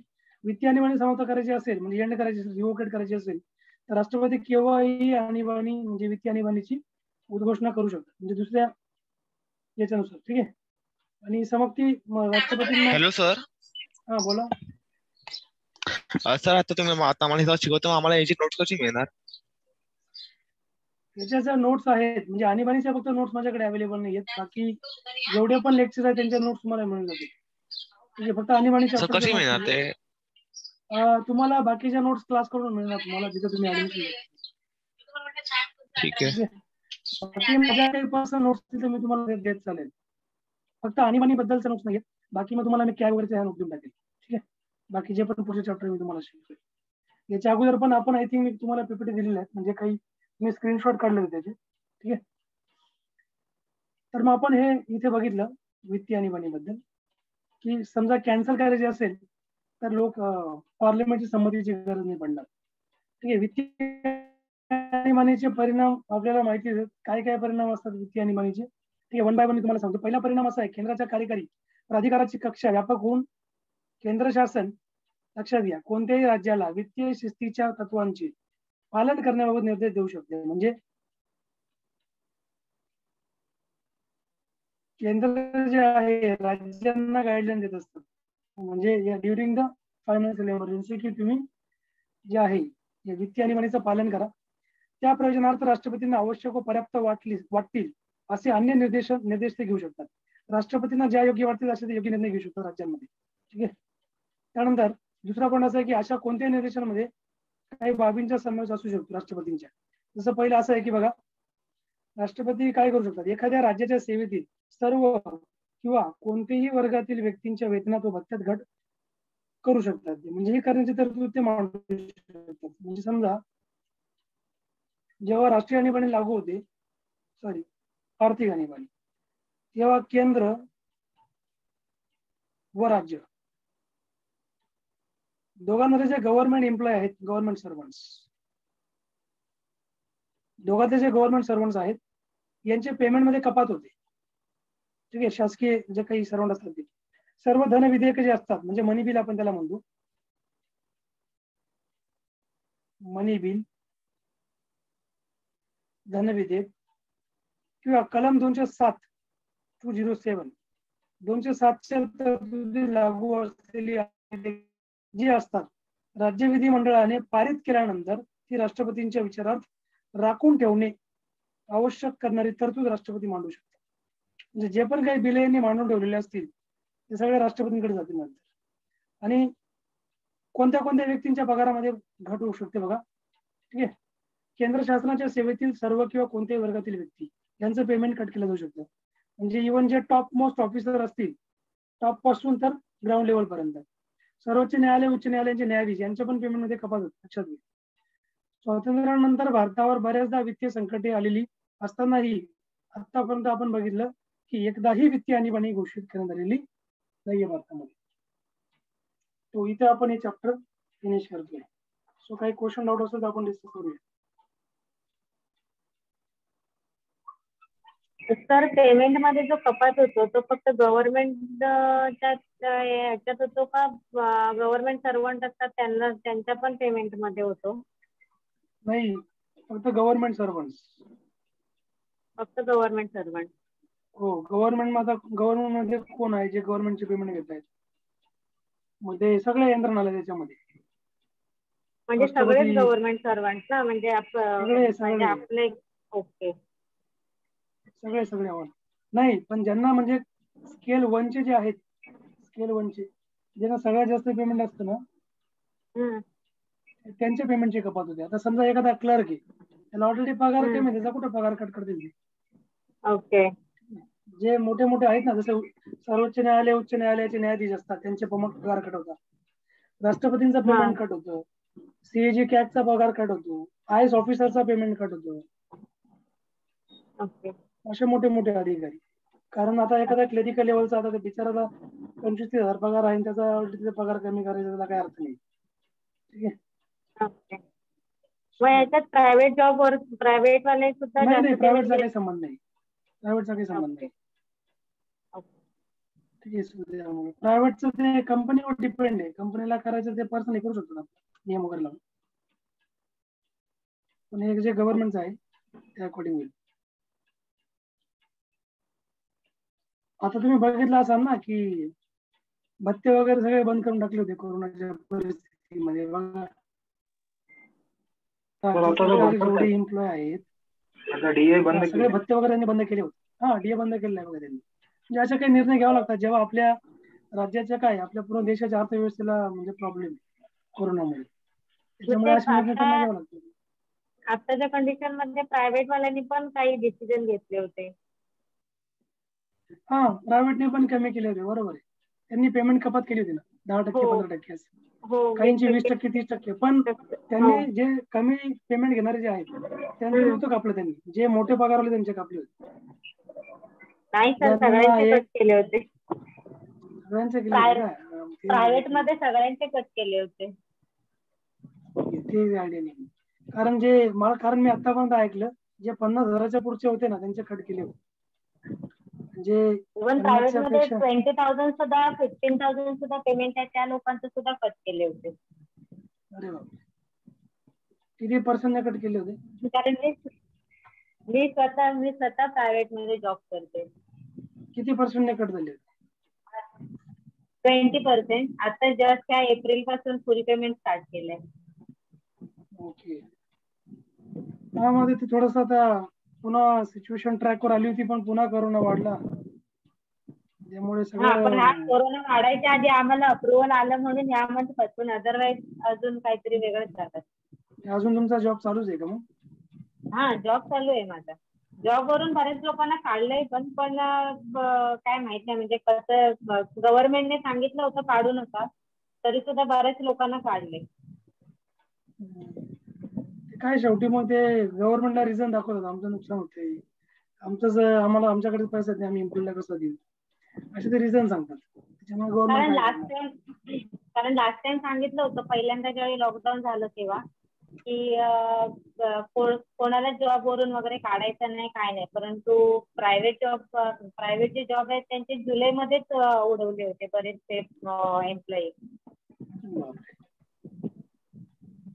अजून परिस्थिती बिकट होणार आहे. त्याच्यामुळं आता हा कोरोनाचा एवढा मोठा इफेक्ट होता भारतामध्ये. मग ही जी सिच्युएशन आहे ती आर्थिक आणीबाणीमध्ये येत नाही का? नाही, ते लागू नाही झाली ना आर्थिक आणीबाणी. ते राष्ट्रपतींना वाटलं की आता आर्थिक आणीबाणी लागू करावं बुवा. म्हणजे कारण पैशाचा कुठं सोर्स येतच नाही ना. पण आता असं झालंय की कोरोनामध्ये पण इकॉनॉमी आपली सुरुवातीला डाऊन झाली मागच्या वर्षी, हो. पण यावेळेस इकॉनॉमी वाढते, डाऊन नाही झाली. ओके. या लाट मध्ये इकॉनॉमीवर काही परिणाम झाला नाहीत का? कारण या मागे कसे होते, बंधांना खूप निर्बंध लावून टाकले होते ना मागच्या वेळेस. हो.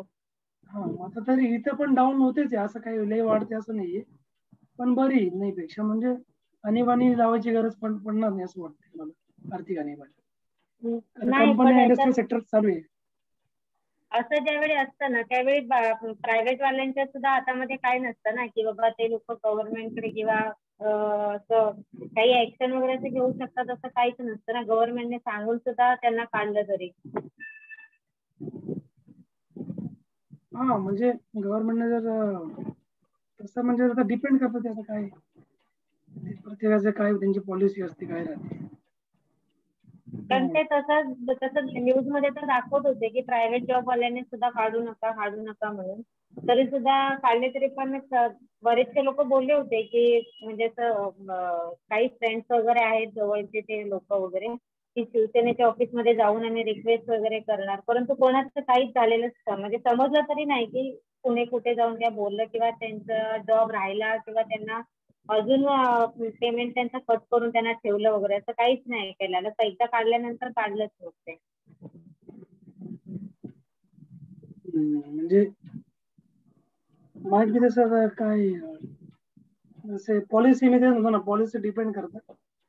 कारण माहिती आता कंपनीला जर काही फायदा होत नसेल तर मग ते ठेवणार नाही ना एम्प्लॉईला.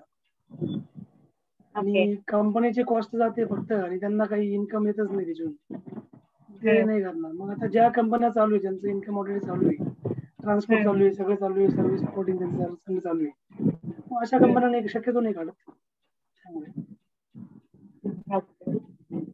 आणि जास्त करून जे ऑनलाईन काम करणारे आहेत त्यांचे जॉब सिक्युअर राहिले या लाटीमध्ये. म्हणजे मागच्या वर्षी ऑनलाईनचा ट्रेंड खूप वाढला ना, ऑनलाईन जॉबचा.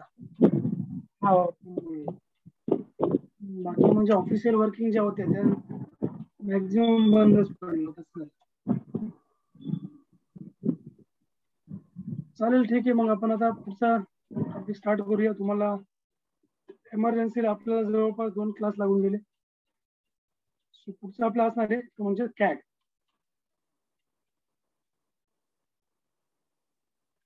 कॅगला आपण म्हणतो controller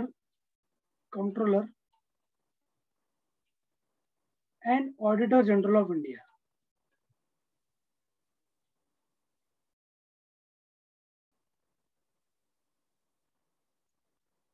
auditor general of India. कलम म्हणजे जे आर्टिकल जे आपल्या घटनेचं आहे 148 to 151, कलम 148 to 151 मध्ये तुम्हाला कॅग सीएजी कॅग बद्दलची प्रोव्हिजन दिलेली आहे, लक्षात घ्या. ठीक आहे, हे लक्षात घ्या, हे नोट डाऊन करून घ्या तुम्ही वाटल्यास. कलम 148 151 सीएजी कॅग.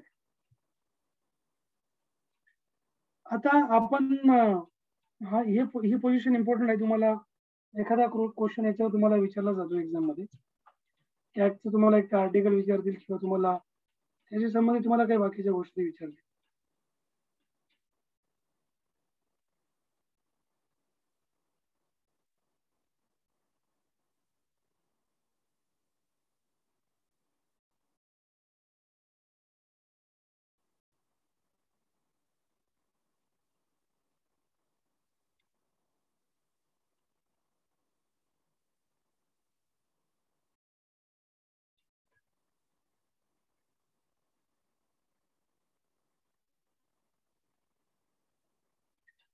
ओके, तो इथे आपण बघूया.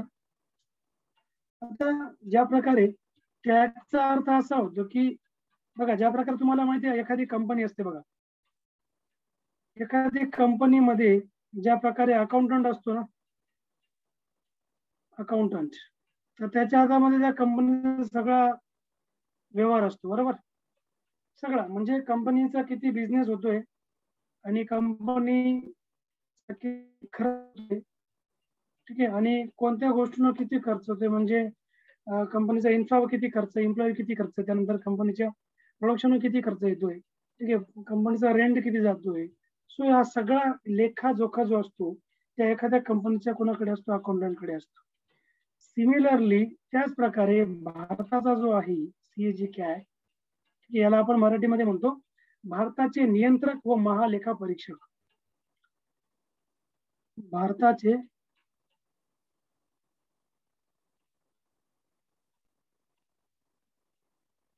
नियंत्रक व महालेखा परीक्षक.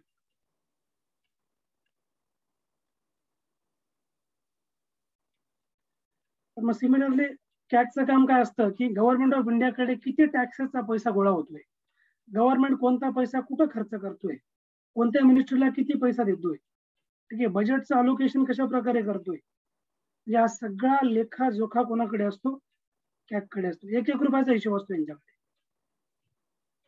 तुम्ही जर बघितलं असेल की काँग्रेसचे कितीतरी भ्रष्टाचार जे होते, ठीक आहे, ते उघडकीस आणले होते कॅगने. विनोद रॉय त्यावेळेसचे कॅग होते. आणि आज एक पण भ्रष्टाचार जो आहे तो असं नाही की हे भ्रष्टाचार करत नाही प्रेझेंट गव्हर्नमेंट, हे पण भरपूर करतायत, फक्त दिसत नाही जनतेला, ठीक आहे. केंद्र सरकार ते डिजिटल इंडियामुळे ते भ्रष्टाचार कळत नाही, सगळं ऑनलाईन आहे ना, त्याच्यामुळे ते तिथं कोणी पकडू शकत नाही. पण कॅग पकडू शकतो, ठीक आहे, पण डिपेंड आहे म्हणजे एजन्सी कशा गव्हर्नमेंटच्या अकॉर्डिंग काम करतात ते आपल्याला बऱ्याचदा याच्यामध्ये दिसून आलेले आहे. मग कॅगचं काम असतं ते काय असतं की एखाद्या घोटाळा कंपनीने म्हणजे गव्हर्नमेंटने काही कुठं एखादा पैसा कुठं खाल्ला असेल, तिथं प्रॉपरली स्पेंड केला नसेल, ठीक आहे, अशा वेळेस मग ते भ्रष्टाचार ओपन होतात. मग आता सांगायचं तात्पर्य असं आहे की कॅगचं काम काय असणार आहे, सगळं अकाउंट, सगळी ऑडिटिंग डिपार्टमेंट जे असतं गव्हर्नमेंट ऑडिट डिपार्टमेंट हे त्यांच्या अंडर असणार आहे. आणि त्याचे ते प्रमुख असतात, म्हणजे महालेखा परीक्षक हे भारतीय लेखा परीक्षण व लेखा विभागाचे प्रमुख असतात. म्हणजे ही जे कॅग जी पोस्ट आहे ही ब्रिटिशांनी तयार केली होती भारतामध्ये. ब्रिटिश गव्हर्नमेंट जेव्हा भारतामध्ये होतं ना, त्यांनी 1753 मध्ये ही पोझिशन निर्माण केली होती. ते सार्वजनिक वित्ताचे म्हणजे ते नियंत्रक होते. देशातील संपूर्ण वित्तीय व्यवस्थेचे म्हणजे नियंत्रण ते कॅग करत असतो. पूर्ण लक्षात घ्या, देशातून जेवढं पण केंद्र आपण म्हणतो संपूर्ण वित्तीय व्यवस्था नियंत्रण कोण करतं, कॅग करतात. भारताची घटना आणि वित्तीय प्रशासनाशी संबंधित संसदीय कायदे उन्नत राखणे हे त्यांचं प्रमुख कार्य असते कॅग. तर मग आता आपण आता कॅग बद्दल डिस्कस करूया. तर मला असं वाटतं हे चॅप्टर पूर्ण आपला अर्धा राहून जाईल, तर आपण याला पुढील लेक्चरला घेऊ शकतो का, डिस्कस करू शकतो का आपण, तुम्हाला काही हरकत नसेल तर. म्हणजे पुढील लेक्चरला हे पण तुमचं संपून जाईल आणि बाकीचे अजून एखाद्या चॅप्टर सोबत आपण फिनिश करू शकतो. आता आधली तुमची 11 मिनिटं बाकी आहेत. Let me check. ठीक आहे, चालेल सर. नाही, आपल्याकडे वेळ आहे, अजून भरपूर वेळ आहे. माझं ऍक्च्युली वॉच पुढे 14 मिनिटं आपल्याकडे, जेवढं आपण होईल तेवढं आपण घेऊया याच्याबद्दल, ठीक आहे, कव्हर करून घेऊया. म्हणजे थोडाफार छोटा चॅप्टर, जास्त मोठा नाहीये. जर इन केस संपलं तर वेल अँड गुड आहे, जर पुढं राहिलं थोडंफार तर मग आपण कव्हर करूया. बघा, घटनेचा कलम जे 148 आहे, 148, यानुसार भारताच्या नियंत्रक व महालेखा परीक्षकाची नियुक्ती ही राष्ट्रपतींद्वारे केली जाणार. नियुक्ती कोण करणार, राष्ट्रपती, प्रेसिडेंट ऑफ इंडिया.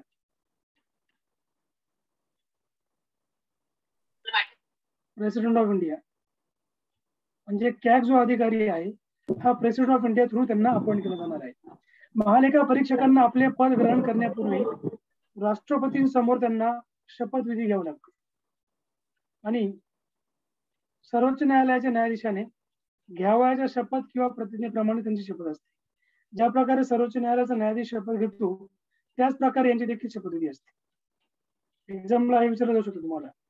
आता महत्वाची गोष्ट अशी की महालेखा परीक्षक यांचा पदावधी जो आहे हा घटनेत निश्चित केलेला नाही, म्हणजे किती वर्ष हे पदावर राहतील, पदावधी आपल्या घटनेमध्ये निश्चित केलेला नाही. मात्र तो सर्वोच्च न्यायालयाच्या न्यायाधीशाप्रमाणे आपलं पद ग्रहण करतो. म्हणजे किती? 6 वर्ष. तो 6 वर्षापर्यंत पदावर असतो किंवा वयाची 65 वर्ष. हे लिहून घ्या, इम्पॉर्टंट आहे.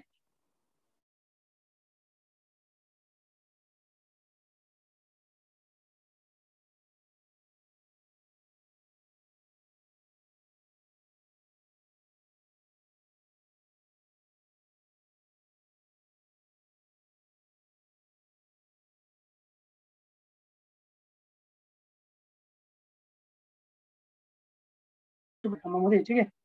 अरे डोकुटाळा आहे त्याच्यामध्ये राजीनामा देऊ शकतात. असं म्हणजे त्यांच्यावर डिपेंड आहे, त्यांची मेंटॅलिटी डिपेंड करणार आहे. आणि त्यांना सर्वोच्च न्यायालयाच्या न्यायाधीशाप्रमाणेच ठीक आहे, न्यायाधीशाप्रमाणेच तशाच रीतीने व तशाच कारणास्तव त्यांना पदावरून देखील दूर केले जाते. बघा, त्यांना पदावरून दूर देखील केलं जाऊ शकते किंवा ते राजीनामा देखील देऊ शकतात.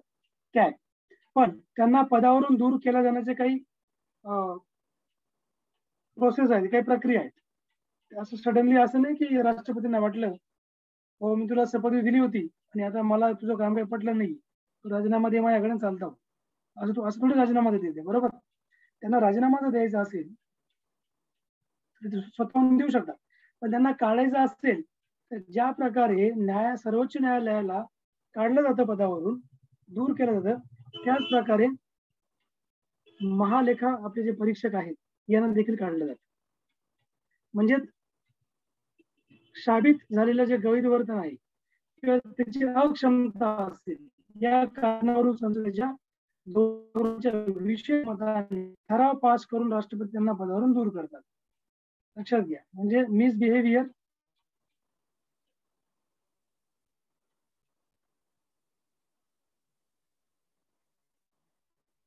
मिसबिहेवियरच्या कारणावरून त्यांना पदावरून दूर केलं जाणार. आणि लोकसभा राज्यसभा या दोघांमध्ये स्पेशल मेजॉरिटीने ठराव पास केला जाणार. दोघांची स्पेशल मेजॉरिटी, याची स्पेशल मेजॉरिटी, याची स्पेशल मेजॉरिटी. आणि हे जे मिसबिहेवियर आहे, मिसबिहेवियरचा अर्थ काय होतो? मिसबिहेवियरचा अर्थ म्हणजे असं नाही की तो ऑफिसमध्ये आला एकदम टी शर्ट जीन्स पॅन्ट घालून आला, ठीक आहे, त्यानंतर मग काहीतरी वेगळा असतो, नाना पाटेकर सारखा गॉगल लावून आले, ठीक आहे, त्यानंतर मग ते मजनूबाई सारखा, ठीक आहे. किंवा मिसबिहेवियरचा अर्थ असा नाही होत की तो म्हणजे खुर्चीवर बसला आणि टेबलावर पाय ठेवून बसला खुर्चीवर बसताना, किंवा एखाद्या एम्प्लॉईला बोलला जा रे माझ्यासाठी चहा घेऊन ये, गव्हर्नमेंट एम्प्लॉईला बोलला, ही मिसबिहेवियर नाही. ठीक आहे, मिसबिहेवियर कॉन्स्टिट्युशनली वेगळी राहते. जेव्हा तो त्याच्या ड्युटीज प्रॉपरली अनडिसिप्लिन अनडिसिप्लिन तुम्ही त्याला म्हणू शकतो. बरोबर, नाही त्याचं अनडिसिप्लिन झालं, जसं तो टेबलावर पाय ठेवून बसला किंवा काहीतरी वेगळेच कपडे घालून आला, विचित्र विचित्र, ठीक आहे. असं जनरली ते करत नाहीत, एवढे मोठे अधिकारी असतात काय म्हटलं तर. पण एक सांगायचं तात्पर्य की मिसबिहेवियर ती नाही, ओके, किंवा एखाद्याशी तुच्छपणे बोलणे ही मिसबिहेवियर नाही. मिसबिहेवियरचा अर्थ असा आहे की तो जेव्हा एखाद्या पदावर असतो, त्या पदावर असताना त्या पदाचा मिसवापर करणे किंवा मिसयूज करणे, किंवा एखाद्या सरकारच्या मोठ्या पदावर असताना आपण जेव्हा एखाद्या प्रॉफिट ऑफ बिझनेस मध्ये जेव्हा तो एंगेज असेल, ठीक आहे, तर ती एक मिसबिहेवियर झाली त्याची. प्रॉफिट ऑफ बिझनेस, एखाद्या वेगळ्या बिझनेस मध्ये तो कार्यरत असतो, दॅट इज मिसबिहेवियर. या पदावरून त्याला राष्ट्रपती दूर करतात विशेष बहुमताने, लोकसभा राज्यसभा. ठीक आहे, आता आपण त्याच्या स्वातंत्र्याबद्दल बघूया, इंडिपेंडन्स बद्दल, की कॅगला काय इंडिपेंडन्स दिलं जातं. ठीक आहे, स्वातंत्र्य. अँड हे जे आहे ते आपण मग पुढच्या क्लासला घेऊया, चालेल, काही हरकत नाहीये. Independence of CAG we will discuss in the next class. Okay, चला आपण थोडंफार मी तुम्हाला ओव्हरव्ह्यू सांगितलं. पुढच्या लेक्चर तुम्हाला मी नोट्स पण देतो याच्याबद्दल. कॅगच्या सगळ्या मी नोट्स तुम्हाला देतो. तुम्ही त्याचा स्क्रीनशॉट मारून घ्या वाटल्यास. कोणाला काही प्रॉब्लेम नाही? नवीन विद्यार्थी हेमंत, त्यानंतर स्वाती, नो सर, समजलं प्रॉपरली? हो, समजलं. ठीक आहे, ठीक आहे. चला मग आता आपला आजचा क्लास आपण येते आपण. आणि काही तुम्हाला ते राज्यात केंद्रामध्ये कॅग डिपार्टमेंट जे राज्यात नाही, कॅग डिपार्टमेंट सेंट्रल गव्हर्नमेंटचे आहे, ते कुठल्या राज्यामध्ये येत नसते. ओनली कॅग फक्त सेंट्रल गव्हर्नमेंटला आहे. ज्या प्रकारे कॅग सेंट्रल गव्हर्नमेंटला आहे ना, त्या प्रकारे राज्याचा वेगळा असतो. प्रत्येक राज्याला पण असतो, पण तो आपल्या घटनेमध्ये नाही. आपल्या घटनात्मक पद नाही राहत. हे जे आहे घटनात्मक पोझिशन आहे त्यांची. घटनात्मक पोझिशन राहते. So that is the main thing. चालेल मग, ठीक आहे, आपला क्लास थांबूया आपण. अजून काही क्वेश्चन असेल तर विचारा. No sir, thank you. Hello sir, हा बोल हेमंत. तुम्ही हा चॅप्टर उद्या परत शिकवणार काय मग नवीन पासून? कुठला? हा, तुम्ही आता तो शिकवत होते. इमर्जन्सी? हो सर. हा, तुम्ही रिपीट करा ना, नंतर रिपीट करेल तुम्हाला. रिपीट होणार आहे, त्याबद्दल काही काळजी नाही करायची. सर जेव्हा त्याचे नोट्स नेक्स्ट तरी मिळणार आता मी ते म्हटलं की आणीबाणी जी आहे इमर्जन्सी, याच्या नोट्स माझ्याकडे म्हणजे मराठीमध्ये नाही अवेलेबल.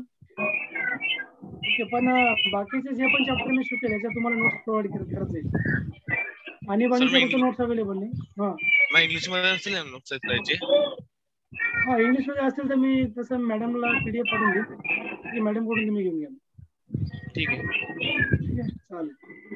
ओके, चला थांबूया मागचा class. Thank you so much. Thank you sir.